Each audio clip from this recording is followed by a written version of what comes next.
راستشو بخوای ساعت 9:45 و من تازه از خواب پا شدم. امروز میخوام از کل کارهای روزانم از براتون فیلم بگیرم. صبح من با یه قرص تیروید شروع میشه. ناشتا یه دونه قرص میخورم با یه لیوان آب.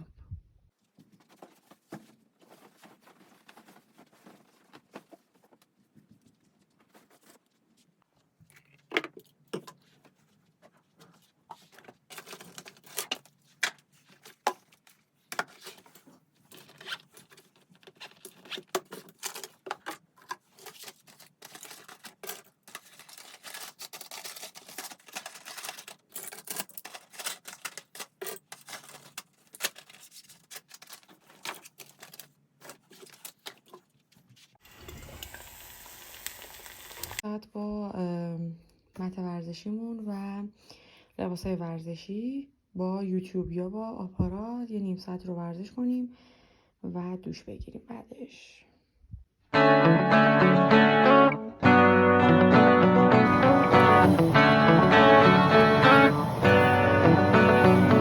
الان دوش گرفتم. فقط یه کاری کردم که به شما نگفتم، گفتم الان میام بهتون بگم. من هفته یک بار یا 10 روز یک بار سعی میکنم که کف سرم رو کامل با روغن زیتون چرب کنم، یه نیم ساعتی میذارم بمونه. هم خشکی سر رو کمتر میکنه، هم اگه سرتون پوسته میزنه دردشو کمتر میکنه و کلا به صفر میرسونه.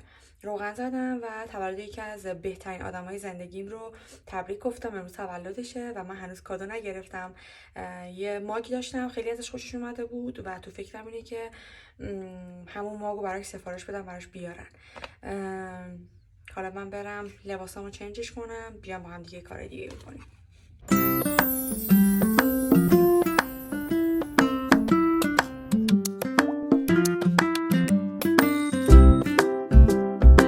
آرشم خدمتتون. ساعت بکنم 8 و 10 دقیقه اینطور شبه. من تا 8 سر کار بودم. ماشاءالله شون باشه انقدر مریض اومد، یعنی دهنم سرویس شد. همین الان تموم شد. بعد الانم دارم پیاده میرم تا سمت خونه. از سر کار تا محل خونه ما تقریبا یه نیم ساعت 35 دقیقه راهه.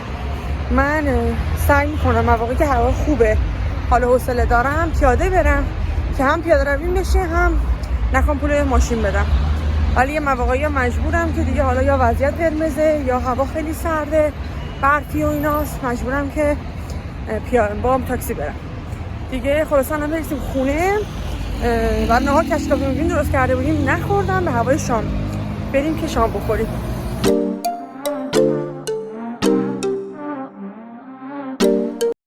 چطوری؟ شبتون بخیر. من به شام نرسیدم، یعنی شام یه ذره مونده بود دیگه. من گفتم بیخیال نخورم چون که خیلی هم چرب بود. بعد مثلا اومدم کار خوب کنم، شام نخورم، جاش چیپس خوردم با ماست. یه چایی هم خوردم. الان ساعت اجازه بدید ساعت 10:05 است. من دارم خب با ما باشید تا پاسی از شب. واقعیتش بخواین امروز روز